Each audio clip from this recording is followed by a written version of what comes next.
Bonjour à tous et bienvenue dans cette nouvelle vidéo où je vais vous montrer différentes manières d'obtenir une finition satinée sur une lame en coutellerie.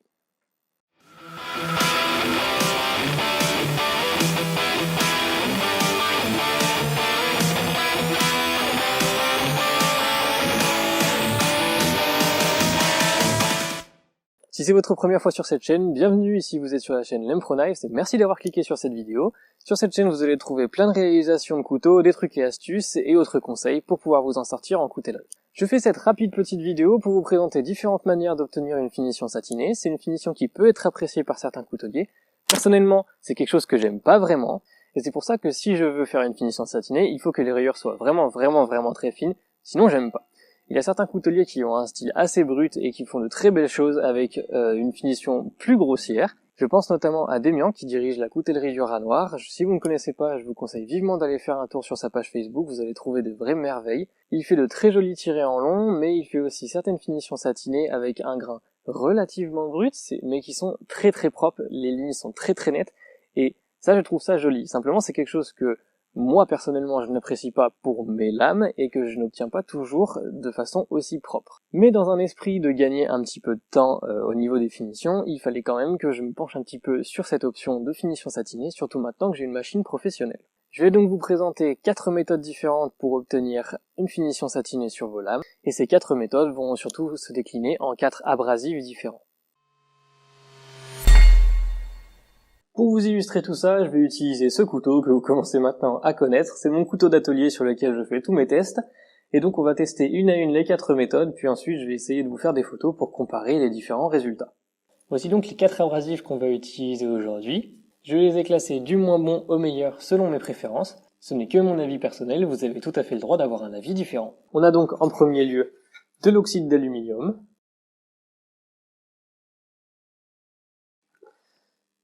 Puis du grain Trizact A45. On a ensuite les bandes Scotch-Brite. Ici j'utilise la bleue car c'est la plus fine que j'ai pu trouver sur le site où j'ai acheté les autres bandes. Et enfin on a la bande Cork qui ici est aussi imprégnée d'abrasif, ce qui lui donne un certain grain. J'ai fait une autre vidéo pour parler plus précisément de ce type de bande. Concernant les prix, la bande en oxyde d'aluminium est la moins chère.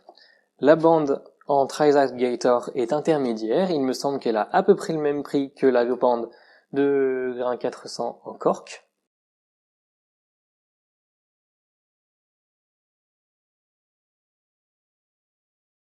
Et enfin, la bande en néon est de loin la plus chère.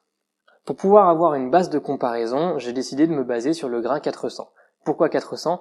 Car il est facile de trouver des bandes d'oxyde d'aluminium en grain 400, mais en plus élevé, ça devient compliqué. On a donc tous des grains 400, ça c'est du 400, ça c'est du 400. Le grain Trizact Gator est un A45 qui est équivalent à un grain 400 à quelque chose près. Et enfin la bande Scotch-Brite Nylon, là je ne peux pas en dire plus car je n'ai pas trouvé d'équivalence de grain, mais comme je l'ai dit c'est la bande bleue et c'est celle qui était le grain le plus fin là où j'ai pu l'acheter. On va donc lancer les tests en commençant par l'oxyde d'aluminium.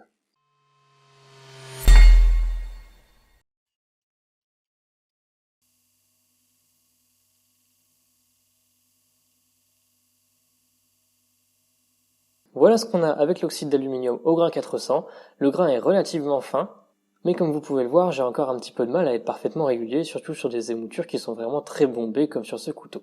Après, tout va dépendre de vos capacités sur le backstand, mais moi personnellement j'ai encore un petit peu de mal à être parfaitement régulier, donc je préfère me tourner vers une autre solution, qui est la bande Trizact A45, qui a aussi un grain relativement fin, mais qui permet d'être beaucoup plus régulier et de beaucoup plus uniforme. Voilà les résultats après utilisation du Trizact A45.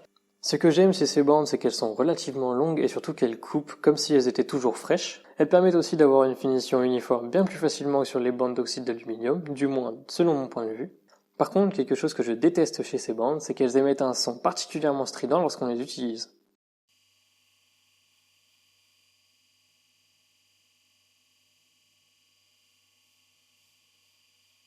Voici ce qu'on obtient après être passé sur la bande Scotch-Brite.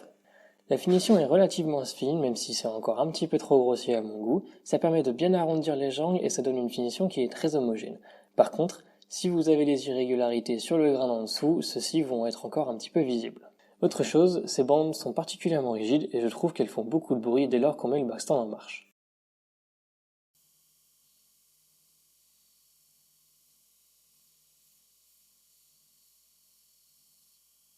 Et voilà ce que l'on obtient avec la bande cork. On a là aussi une finition qui est très régulière, qui est assez fine, et surtout qui peut s'obtenir très facilement. On remarque que pour un grain similaire, c'est la finition à la bande cork qui donne le meilleur brillant.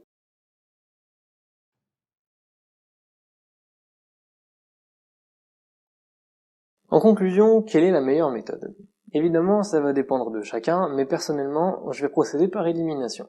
Premièrement, l'oxyde d'aluminium. C'est relativement peu cher, ça se trouve très facilement, par contre, c'est très peu durable et comme vous le voyez, ça n'a pas vraiment de vrais avantages comparé aux autres bandes, si ce n'est le prix. Mais ce prix qui est certes relativement bas est contrebalancé par le fait que ces bandes sont très peu durables. Au bout de 1 ou 2 couteaux, ces bandes vont perdre 80% de leur pouvoir d'abrasion et dès lors, vous allez avoir beaucoup de mal à avoir une finition aussi propre que ce que j'ai pu vous montrer tout à l'heure. Pour moi, c'est une option qui est bien si on est un petit peu à court de budget et si on veut tester la finition satinée, mais c'est loin d'être la meilleure solution.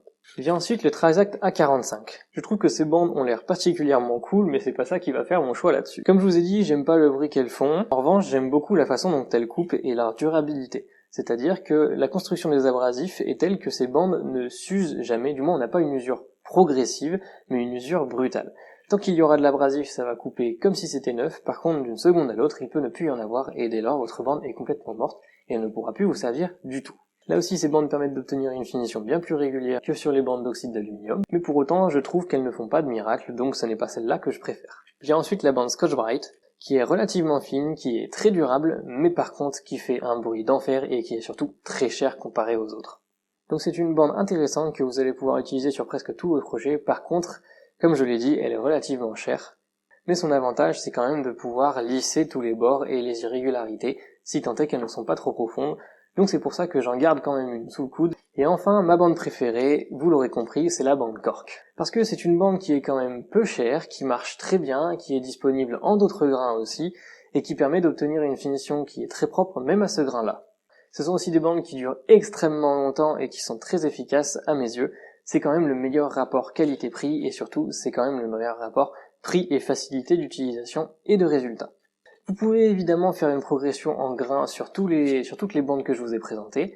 Il existe une bande à un grain plus élevé que le Scotch-Brite bleu, il me semble qu'elle est grise mais je ne l'ai pas trouvée. Vous pouvez trouver des oxydes d'aluminium plus élevés que le 400 mais je n'en ai pas acheté.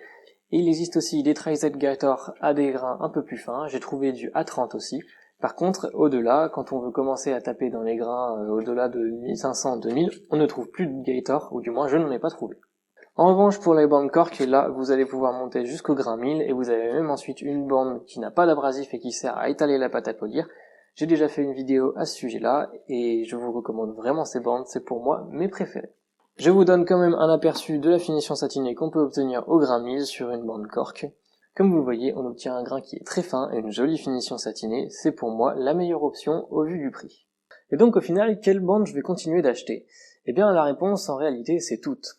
Je m'explique. Lorsqu'on fait un couteau, on commence évidemment avec des grains relativement grossiers, puis on monte en grain progressivement. Étant donné que mon grain avant le 400 c'est du grain 120 ou 240, ça va dépendre du couteau, je vais pouvoir utiliser les bandes d'oxyde d'aluminium pour effacer les rayures de mon grain 240 ou 120. Et étant donné que ces bandes ne sont pas très chères, si elles s'usent rapidement, c'est pas grave, j'en change et on continue.